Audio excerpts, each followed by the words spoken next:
The number of coronavirus cases here in Hawaii continues to surge, now standing at 106. Getting checked out for COVID-19 and drive-through testing service sites have been opened up across the state, including one on Windward, Oahu. Joining us now this morning is Ryan Ashlock, Operation Executive at Adventist Health Castle. Good morning, Ryan. Good morning. Nice to be with you this morning. Now, tell us about your drive-through service right now. Yeah, happy to. So we have a drive-through service that is open Monday through Friday, 8:30 to 5, and then also on Saturdays from 10 to 2.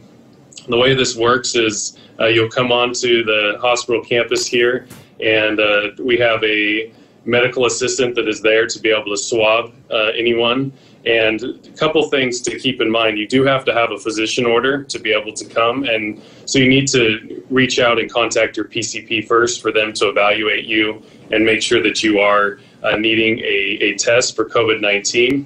Once we receive that physician order from the primary care provider, a Castle associate will contact you directly and set up an appointment. And you'll come through. It only takes about 2 to 3 minutes for the process to happen, and then the results should be back in around 5 to 7 days. And how many people would you say have you guys tested on a daily basis? It's been about 30 or so a day. It started quite a bit more about a week ago, but it's tailed off a little bit, but we expect it to continue to ramp up over the next few weeks. And what are you guys doing to protect not only your patients, but as your associates as well? Yeah, one of the things that we've implemented here at Adventist Health Castle is we're screening anybody that's coming into the hospital, so staff or patients. We get a temperature screen and go through a series of questions to be able to identify if there's any risk that they have. If any flags are identified, we'll give them the appropriate mask or send them to our employee health if they are an employee. We've also implemented a no visitor policy. We do recognize that this is a hardship on our patients, especially when you're in the hospital. You definitely want to have a loved one there with you. But we feel that this is the right thing to do for the safety of our staff and the patients that we have. So with a no visitor policy, how do patients and their family communicate?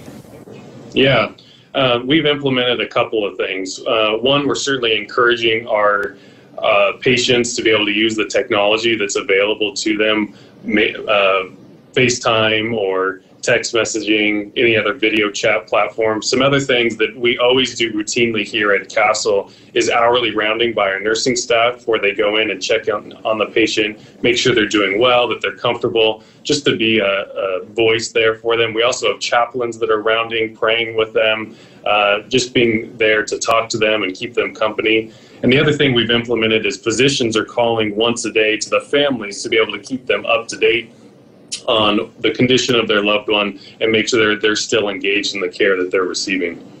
Ryan, any final thoughts to our viewers, comments regarding Adventist Health Castle and the services that you guys are providing? I just would like to shout out to our staff here at Adventist Health Castle and across the island on the amazing work that our frontline workers are doing in this very difficult time, and really encourage everybody to heed the advice of our local government and state government to stay at home. That's the best thing we can do to ensure that this doesn't happen for a long period of time. All right, there you have it. Ryan Ashlock, Operation Executive at Adventist Health Castle. Thank you for your time and all that great information. And of course, we'll have all that information on our website at KHON2.com.